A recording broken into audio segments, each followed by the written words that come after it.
자, 그러면 이제 7장에서 F는 MA라는 그 국민 공식에 원래 숨어 있는 두 흐름을 봤습니다. 그래서 걔라는 걸 잘 설정을 해야 F는 MA, 이 운동 방정식을 잘 만들 수 있다. 를 배웠죠?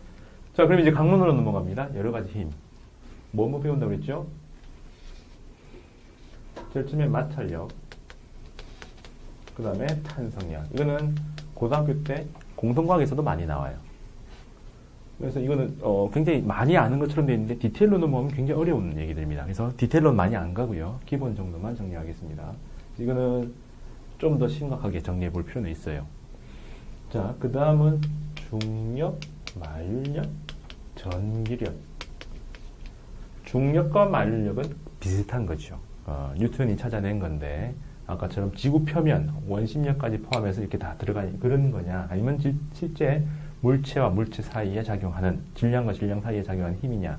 그래서 보통은 이 두 개를 구분하지 않습니다만 우리나라 교과 과정에는 구분이 돼요. gravity, gravitation 이렇게 나오는데 보통은 다 그냥 만류력이라고 그냥 처리합니다. 이 universe이라는 말이 들어가 있는데 그게 이제 만류, 우리는 세상 만물하는 것처럼 그런 의미로 씁니다. 이거 두 개는 그냥 거의 같은 거고요. 지구 표면에 있으면은 중력, 그 다음에 그냥 일반적으로 하면 만류력 이렇게 표현해요.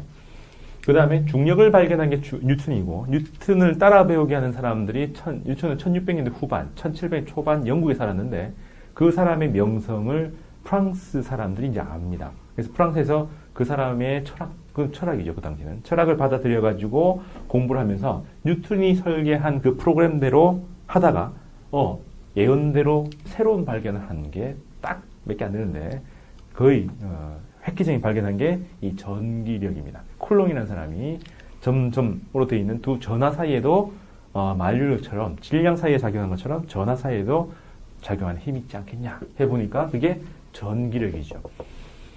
만류력과 전기력의 결정적인 차이는, 모양은 똑같은데 결정적인 차이는 인력과 청력이 다 있느냐 아니면 인력만 있느냐의 차이입니다. 뭐 그런 거고요. 그리고 또 배우는 게 공기로 대표되는 유체 속에서 작용하는 저항력입니다.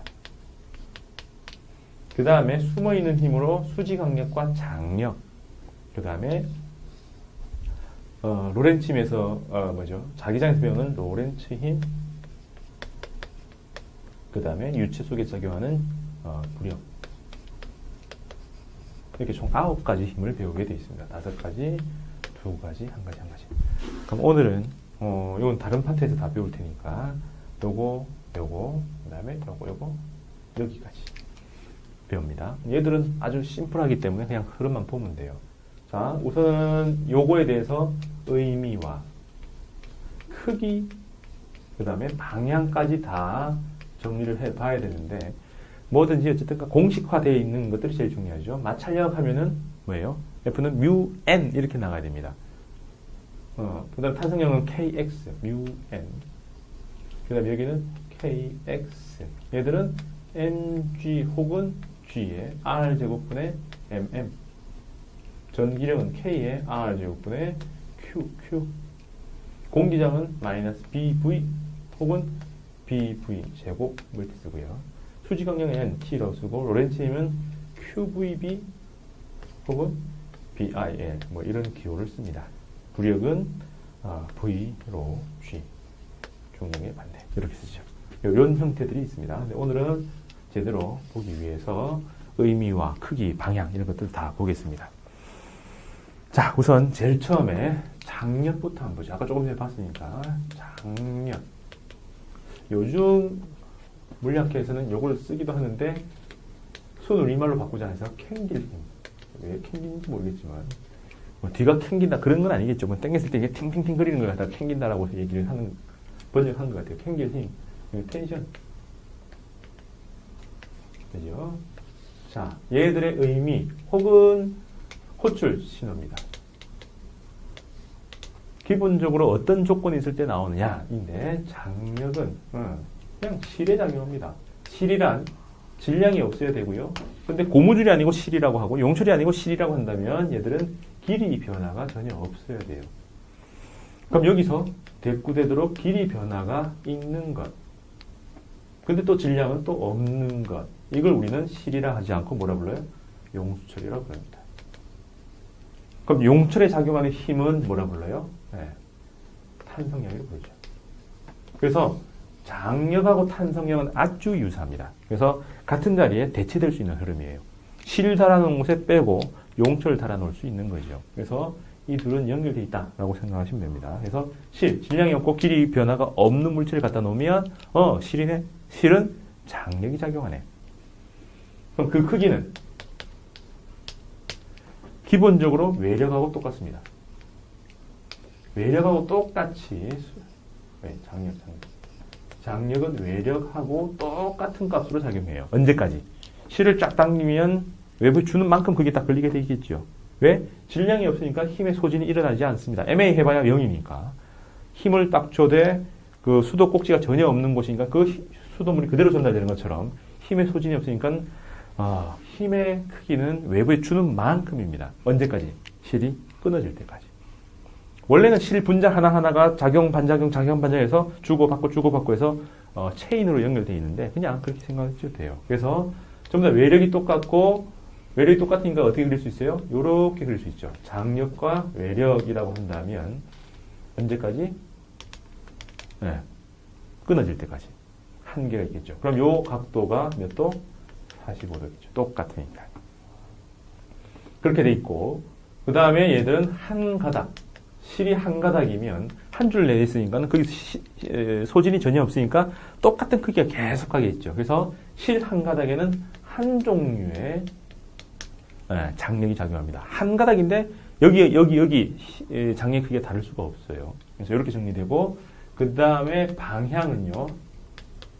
목적을 봐야 돼요. 팽팽해지는 방향입니다.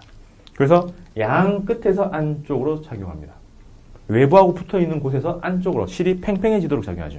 당기면 늘리려고 하면 안쪽으로 당기는 거죠.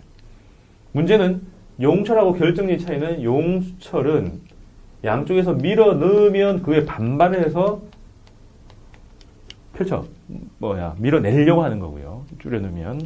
그 다음에 이걸 양쪽에서 이렇게 막 당기면 다시 당겨 넣으려고 합니다. 즉, 청력도 있고 인력도 있지만 얘들은 인력만 있습니다. 실을 매달았는데 실이 양쪽을 빡빡 밀고 있다? 말도 안 되죠. 실을 매달면 양쪽을 잡아주는 역할만 하지 이걸 밀어주는 역할을 못합니다. 어떻게 해요? 실 사이를 양쪽의 물체가 이렇게 많이 치고 들어오면 실은 그냥 풀어져가지고 아무런 작용을 못합니다. 근데 용철은 들어와도 밀어내려고 하고 나가도 다시 당겨 넣으려고 작용을 하겠죠. 그래서 용철하고 장력은 아주 유사한데 힘의 방향면에서 당기는 방향만 있는 게 실입니다. 용철은 당기기도 하고 밀기도 합니다. 그럼 만약에 꺾여 있으면 실이 한 가닥인데 이렇게 꺾여 있으면은 팽팽한 게 요 끝이니까 양쪽에서 안쪽으로 양쪽에서 안쪽으로 이렇게 작용합니다. 한 가닥이니까 전부 다 장력의 크기는 다 같아요. 요게 장력의 정의입니다. 자, 요 정도 정의만 가지고도 아까 예제 15번은 아까 해봤던 그 흐름이죠. 그래서 그거 가지고 처리를 할 수 있고요. 앞에 수돗물 비오도 해봤습니다. 예제 16번으로 가죠. 예제 16번은 아주 유명한 문제죠. 이체, 두 물체 문제라고 명명을 받는데 여기 M1, 여기 M2입니다. 자, C를 가지고 도르래에다가 딱 걸었어요. 여기 작용하는 힘은 이라고 하면 뭐가 있습니까? 말 안 해도 이거는 알아야 되죠. 중력. 지구에 대한 얘기가 있으니까 항상 먼저 찾는 건 중력. 그 다음에 실이 걸려 있어요. 실이 근데 위로 탁 걸쳐 있죠. 그죠? 근데 몇 가닥입니까? 한 가닥이죠. 한 가닥이니까 전부 다 똑같은 크기가 양 끝에서 안쪽으로. 그럼 여기를 T1, T1, T1, T1인데 끝에서 안쪽, 끝에서 안쪽, 끝에서 안쪽, 끝에서 안쪽이라서 방향이 두 개가 나옵니다. 그다음 또 잘 보니까 이 도르래를 천정에서 매달고 있는 게 있으니까 여기도 또 장력이 있을 수 있는 거죠. 다른 실이니까 다른 장력이라고 해서 이렇게 표현할 수 있습니다.